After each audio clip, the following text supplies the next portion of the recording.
બનાસકાંઠા જિલ્લામાંથી વધુ એક જિલ્લાને મંજૂરી મળી છે। બનાસકાંઠામાંથી વિભાજિત થઈ વાવ થરાદ નવો જિલ્લો બનશે અને વાવ થરાદના 8 તાલુકા જ્યારે બનાસકાંઠામાં 6 તાલુકા રહેશે। વાવ થરાદ જિલ્લાનું મુખ્ય કેન્દ્ર થરાદ રહેશે।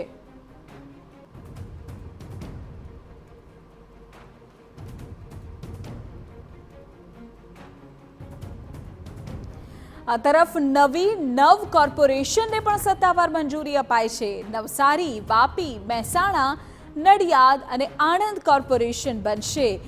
સુરેન્દ્રનગર, ગાંધીધામ, મોરબી અને પોરબંદર પણ કોર્પોરેશન બનશે। નવપાલિકા હવે મહાનગરપાલિકા બનશે। આજે સાંજે આ મામલે થશે સત્તાવાર જાહેરાત।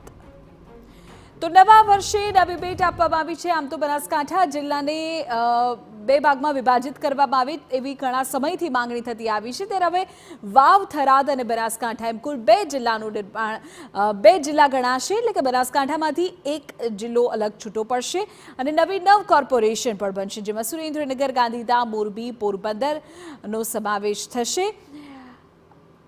તો આ પ્રકારે નવા વર્ષે આ નવલી ભેટ લોકોને આપવામાં આવી છે। આજે સાંજે આ મામલે સત્તાવાર જાહેરાત પણ થઈ જશે।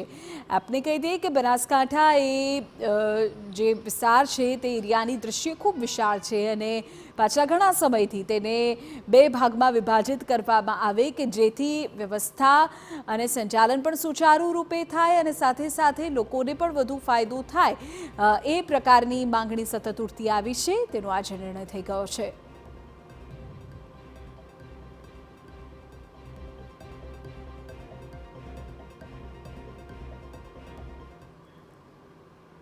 હવે સમાચાર